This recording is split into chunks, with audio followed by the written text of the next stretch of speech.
Salut les amoureux du ballon rond, on commence cette revue de presse en France avec un Paris Saint-Germain des grands soirs.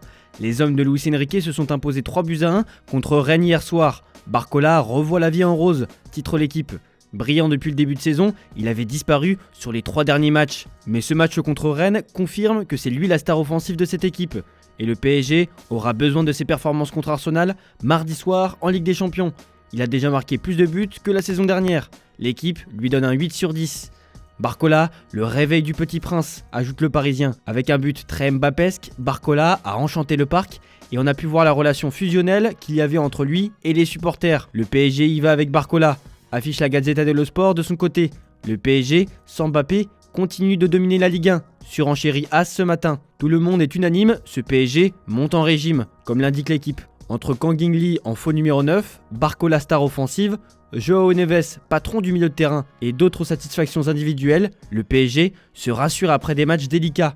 Les Gunners n'ont qu'à bien se tenir. D'ailleurs, Mbappé ne semble pas manquer au championnat de France puisque selon un sondage réalisé par Odoxa, 59% assurent que la Ligue 1 n'est pas moins agréable à regarder sans la star française. D'ailleurs, le Français voit sa cote de popularité drastiquement se dégrader en France. Les Français ne sont plus que 54% à avoir une bonne opinion du joueur, dont la popularité recule de 12 points en comparaison à avril. Son image publique chute également, puisque 58% des Français le jugent aujourd'hui sympathique, ce qui fait moins 22 points en comparaison à 2019. 57% le sent proche du public, ce qui fait moins 19 points. Et 35% pensent qu'il est humble, ce qui représente moins 31% par rapport à 2019. On part en Espagne avec une autre équipe qui fonctionne bien cette saison, le FC Barcelone.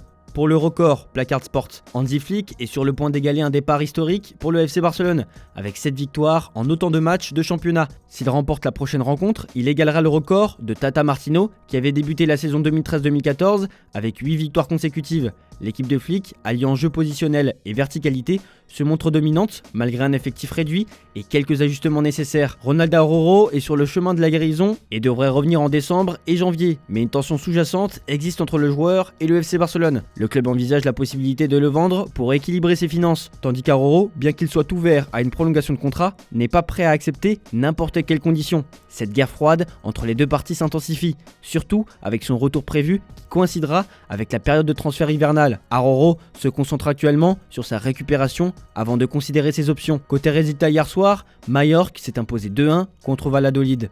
Il y a une nouvelle qui va faire plaisir aux Français. Emiliano Martinez vient d'être suspendu pour 2 matchs par la FIFA après avoir frappé un caméraman au terme d'Argentine-Colombie en finale de la Copa América 2024. Pour ce geste un peu dingue, le joueur d'Aston Villa a donc écopé de 2 matchs de suspension directe. Selon As, cette sanction aurait également un lien avec la célébration du gardien de but de 32 ans qui a reproduit le geste obscène qu'il avait déjà fait à l'issue du mondial au Qatar en 2022.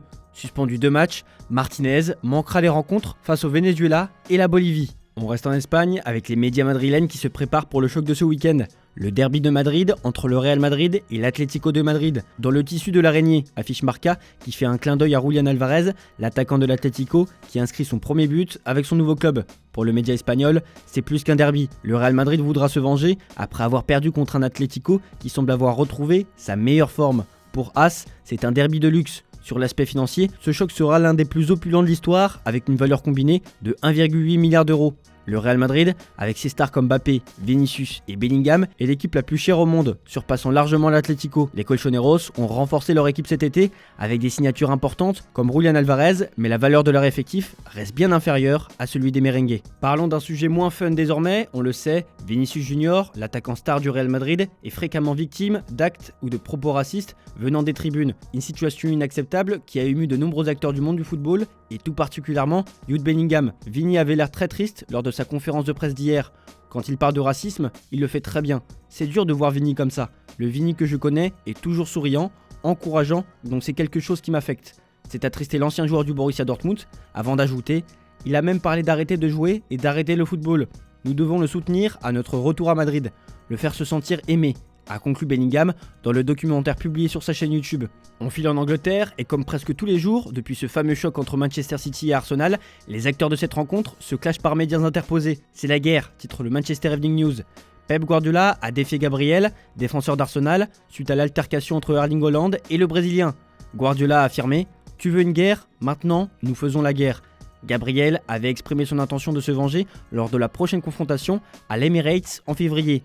Guardiola a également réagi aux propos de Mikel Arteta, qui avait insinué connaître tous les secrets de Manchester City en demandant des clarifications. La prochaine fois, il devrait être plus clair sur ce qu'il veut dire exactement, a déclaré Pep. Et comme l'explique le Manchester Evening News, le coach espagnol a d'autres problèmes. Trouver une solution pour compenser l'absence de Rodri. Pep Guardiola peut compter sur Mateo Kovacic, qui est le choix naturel, bien que plus à l'aise en double pivot.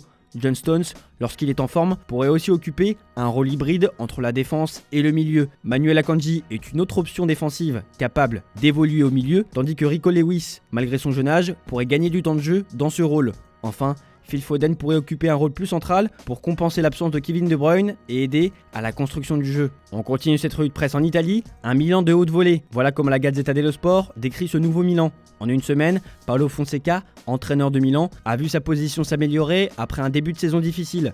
Après une victoire éclatante contre Lecce 3-0, Milan est temporairement en tête du classement, mais doit rester prudent. L'équipe, marquée par une forte créativité offensive, avec 14 buts inscrits en championnat, a également montré des lacunes défensives, encaissant 7 buts en 5 matchs. Morata et Hernandez ont brillé lors de cette rencontre, mais la véritable épreuve attend le club avec les prochains matchs en Ligue des Champions et en championnat. La saison de Milan reste incertaine et les performances futures détermineront la véritable stature de l'équipe. On termine cette revue de presse en Allemagne. Avant le grand choc de Bundesliga ce week-end, entre le Bayern Munich et Leverkusen, Bild a décidé de faire un état des lieux des performances individuelles.